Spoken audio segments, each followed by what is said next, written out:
quand la passion devient un repère. Et si la pire chose qui puisse t'arriver n'était pas l'échec, mais l'oubli de ce qui t'animait vraiment, celui qui se perd dans sa passion a moins perdu que celui qui perd sa passion. Alexandre Jardin.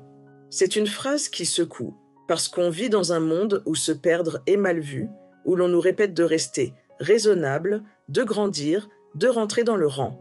Mais Alexandre Jardin, lui, ose nous dire que se perdre dans ce qu'on aime n'est pas un danger, c'est un luxe. Ce qu'il faut vraiment craindre, ce n'est pas de se perdre, c'est de devenir quelqu'un d'efficace mais vide, organisé mais éteint. Alors aujourd'hui, on va parler passion. Pas celle des films, celle qui brûle en nous, parfois en silence. Celle qu'on oublie, mais qui attend toujours de nous réveiller. Le vrai sens caché de la citation. Cette phrase d'Alexandre Jardin nous confronte à un choix existentiel. Vaut-il mieux risquer de trop aimer ou ne plus aimer du tout? Se perdre dans sa passion, ça veut dire quoi? Ça veut dire se laisser emporter, passer des nuits blanches sur un projet, oublier le temps, s'oublier un peu soi-même, aimer quelque chose ou quelqu'un à en devenir fou.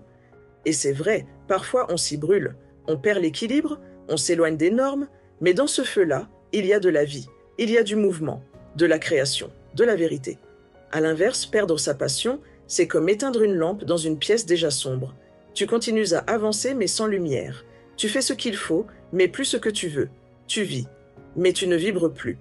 Et Alexandre Jardin nous dit, si tu dois te perdre, choisis de te perdre dans ce qui te fait vibrer. Car cette perte-là est féconde. Ceux qui créent, qui aiment, qui osent, se perdent souvent. Mais ils vivent 1000 vies en une. Et toi, où t'es-tu perdu pour la dernière fois? Pourquoi on perd notre passion? On ne naît pas sans passion. Regarde un enfant, il danse sans musique, il crée sans but, il vit sans permission. Mais en grandissant, on nous apprend autre chose. On apprend à rentrer dans des cases, à faire ce qui est rentable, pas ce qui est vibrant, à être sérieux, utile, performant. Et petit à petit, on éteint cette flamme intérieure. Non pas parce qu'on veut, mais parce qu'on croit que c'est ça, devenir adulte. La passion devient un hobby du dimanche, et le quotidien devient une série de tâches à cocher. Mais à l'intérieur, une voix continue de crier « Et moi, et mon feu, tu m'as oublié ?» Parfois, c'est la peur de ne pas réussir. D'autres fois, c'est la fatigue. Ou encore une blessure. Une passion non reconnue, moquée, abandonnée.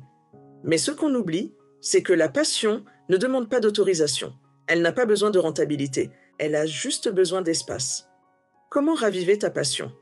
Tu veux retrouver ta passion? Voici 3 étapes puissantes. Reconnecte-toi à ce qui te faisait perdre la notion du temps. Qu'est-ce qui t'absorbait, enfant, adolescent, avant de te raisonner?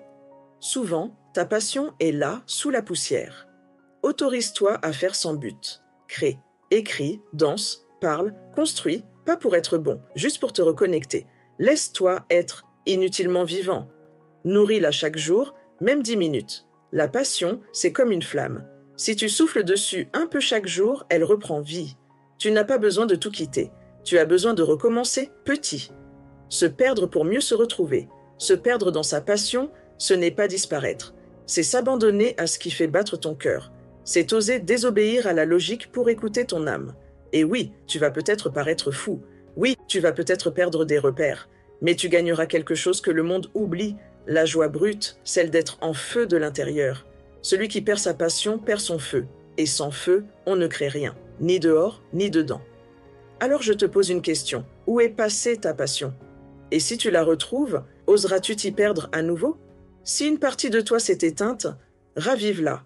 Si tu t'es éloigné de ta passion, reviens-lui, même doucement, même maladroitement. Mais surtout, ne laisse pas ce monde t'arracher ce qui te rend vivant. Dis-moi en commentaire, quelle est cette passion que tu avais et que tu es prêt à retrouver? Ton témoignage peut réveiller quelqu'un d'autre. Partage cette vidéo à une personne que tu aimes et qui a peut-être besoin de cette étincelle. Et si tu veux plus de contenu pour rallumer ta flamme intérieure, abonne-toi et active la cloche. Parce que le monde n'a pas besoin de plus de robots. Il a besoin de toi, en feu, vivant, inspiré. Pour continuer sur cette belle lancée, je t'invite à écouter la vidéo suivante. À très vite. Pour finir, je sais que je ne sais rien, cherchons ensemble pour en savoir plus.